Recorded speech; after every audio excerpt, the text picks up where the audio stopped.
Sanibonani babukeli bethu emakhaya nasemhlabeni wonke jikelele. Sibonga uNkulunkulu ngesipho sempilo. Welcome back to my channel. This is a space where hidden truths come to light, regrets are shared, and hard lessons are learned. I'm your host. Namhlanje nginiphathele indaba ezonishiya nibambe ongezansi. Indaba yothando, umshado nezimfihlo. Umuntu ophila impilo ejwayelekile ngaphandle kodwa ngaphakathi uphethe imfihlo engaguqula yonke into ngomzuzwana owodwa. Ngeke nginitshele okuningi okwamanje. Ngifuna nizizwele kusukela ekuqaleni kuze kuyofika sekugcineni. Kuthiwa iqiniso lingafihlwa okwesikhathi eside kodwa alina kufihlwa unompela.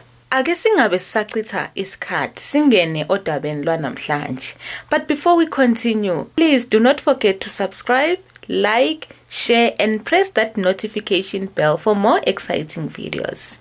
Isitori sethu sanamhlanje sifundeka kanje. Sawubona sis, namhlanje ngiza kuwe ngendlela ehlukile. Ngiza kuwe ngingaphandle kwemask, ngingasafihle lutho. Lolu daba engizolixoxa namhlanje ludinga isibindi esingaphezulu kwesifamily ngoba luyimpilo yami uqobo. Umshado wami, izimfihlo zami nokwesaba engiphila nakho imizuzwana yonke. Ngiyabonga kakhulu ngohlelo lwakho sisi olusivumela ukuthi sixoxe izinkinga zethu njengabantu abangaziwa. Kodwa namhlanje ngikhethe ukunidwebela isithombe esiphelele sempilo yami. Iningi labantu bathi bayangazi. Mabengibhekile babona inkosikazi enhle, emikahle, njalo ephelele. Namhlanje ngizonicishela amehlo. Masibuyele emuva ngonyaka ka-2020. Wonke umuntu uyayikhumbula leya minyaka ye-lockdown. Lapho umhlaba wema khona. Kimina kwakungesiyo nje i-lockdown yomhlaba kuphela, kodwa kwakuyisikhathi sendlala enzima. Ngaleso sikhathi izinto zazingasasebenzi kahle, imali yayingekho, kuthuthumela ngisho nempilo uqobo. Ngelinye ilanga ngasuka lapho ngihlala khona ngaya eShoprite. Ezandleni zami ngangiphethe R350 amarandi, 350 rands. Leyo mali eyaziwa ngokuthi ekaRamaphosa, yesibonelelo sikahulumeni. Sengizobhadalela isishebo nje esincane sokuthi sikwazi ukuphila. Ngangizisholo ngaphakathi ukuthi noma izinto zizimbi, umzimba wami nendlela engizilungisa ngayo akumele kufe. Ngangifake i-makeup yami ngendlela ehlelekile, ngizilungisile, ngibukeka ngile yantombi ebizwa ngokuthi isukuma mngami bakubone. Ngempela uma ungibuka ungabona intombi ephelele, ekhazimulayo, emikahle kakhulu. Namhlanje ngisathi akujiki lokho, ubuhle bami buphelele. Ngiyintombi ephelele. Kwathi lapho ngisazula phakathi kwesitolo eShoprite, amehlo ethu ahlangana nobhuti othile. Wamamatheka kakhulu, wamamatheka ngale ndlela yomuntu wesilisa obone into enhle endlula zonke emhlabeni. Zange apholise amaseko ubhuti wasondela eduze kwami, izwi lakhe lithambile, ecwele ukuncoma. Hawu dade, ube mhle kangaka. Uhlobo lentombi engingafisa ukuguga nayo lolu. Asho kanjalo ebuka nami. Wasuka lapho ke lwaqala kanjalo ke uthando phakathi kwami nalomlisa. Wawumbona ukuthi ubafo usemathandweni agcwele, indlela ayijabula ngakhona uma sisonke. Nemfudumalo ayenginika yona. Ngokusheshsha nje wangithembisa ukuthi wayezongilobola, wayengafuni ukudlala ngenhliziyo yami. NgoDisemba 2020 ubafo wangenzela iqiniso. Kwakhishwa amalobolo, kwashadwa, saphila impilo yomshado. Kumanje njengoba ngikhuluma kanje, ngibiza isibongo sakhe. Kodwa ngaphansi kwalezo sithembiso nalawa amalobolo kwakukhona imfihlo eminyama esinda ukwendlula izintaba. Iqiniso elikhona sisi ukuthi abazali bami bangizala ngiwumfana. Ekhaya sazalwa siba u4, amantombazana amathathu nomfana oyedwa. Lo mfana oyedwa kwakuyimina. Ukukhula nodade bami abathathu kwaba nomthelela omkhulu kakhulu empilweni yami. Ngangibabuka behlezi ndawonye beseluka inwele bekhethelwa izinto ezinhle ama-boyfriend wabo. Ngangizithola ngihala kakhulu, ngangizibuza ukuthi kungani mina ngingaphathwa kanje, kungani ngingabi intombazane. Ngezwe ukuthi imizwa yami ayizwani nokuba umfana. Ngake ngazama ukuba sobudlelwaneni namantombazane ngesikhathi ngisakhula, kodwa lawo ma-relationship ayengangijabulisi nakancane. Ngangingezwa lutho, kodwa lapho nginabafana ngangizithola ngijabule kakhulu, ngizizwa ngikhululekile. Isimo saphinda sashuba lapho ngiya kufunda esikoleni sabafana bodwa, i-Boys High.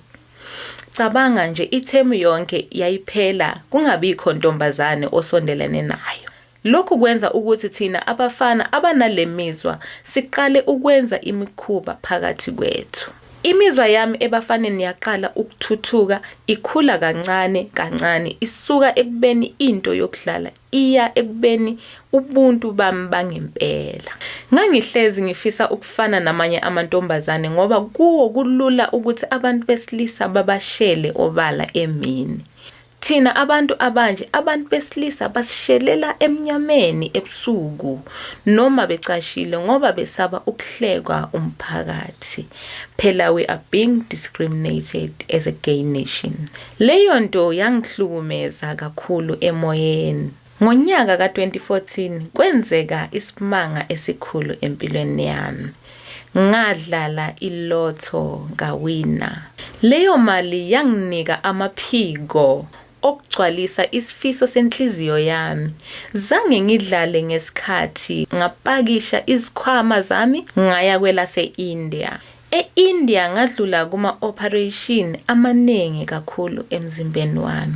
Kodwa ngazama ukubekezela ngoba ngangazi ukuthi lento izongilethela impilo ethandwa yimina. Ngaguqula ubulili bami ngafana namanye amantombazane uqobo. Ngahlinzwa umzimba wami wonke.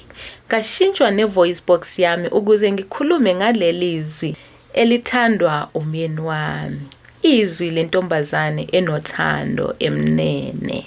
Ngemva kwaleyo minyaka nezinhlungu zokushintshwa umzimba, ngabuya ngiyintombazane emikahle kakhulu.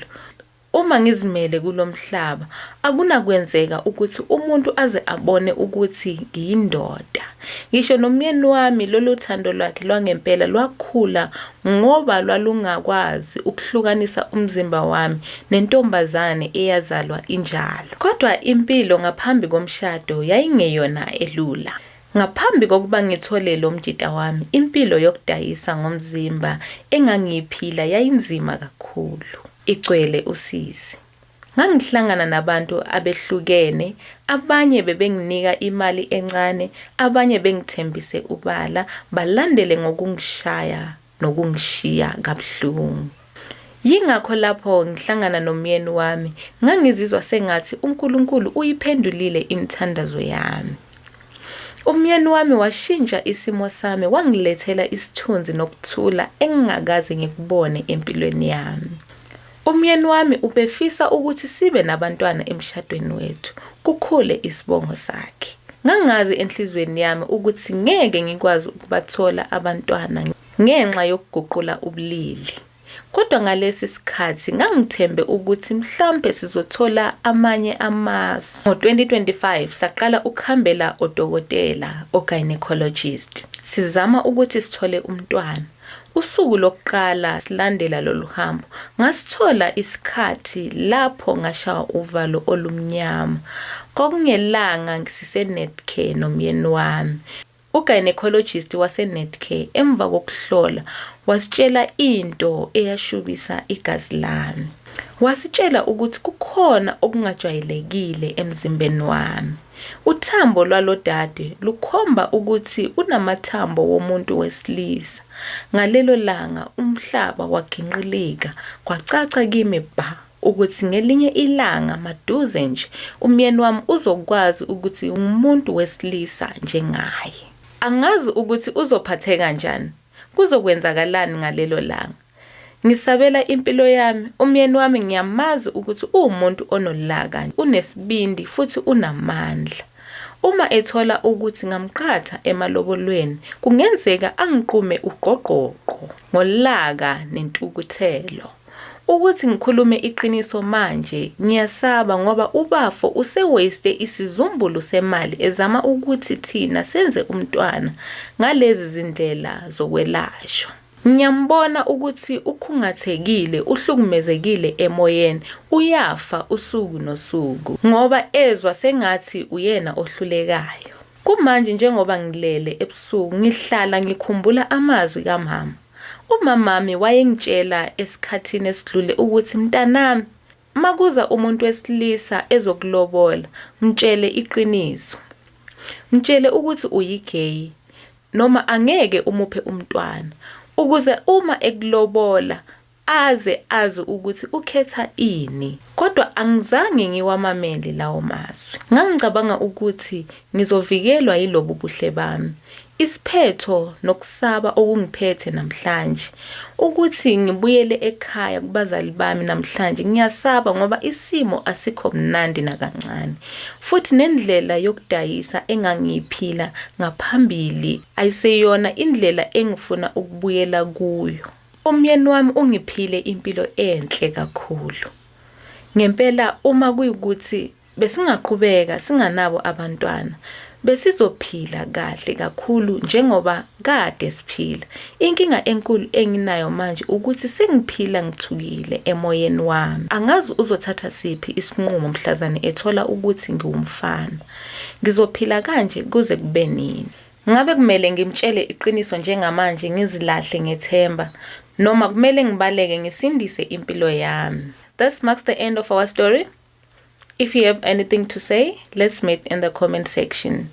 Let's help a brother who has a deep secret and he is willing to find ways to make things right, because impilo yakhe isengcupheni. If you find this story interesting, please do not forget to subscribe, like, share, and press that notification bell for more exciting videos. Thank you so much for watching. Nginithanda isidudla.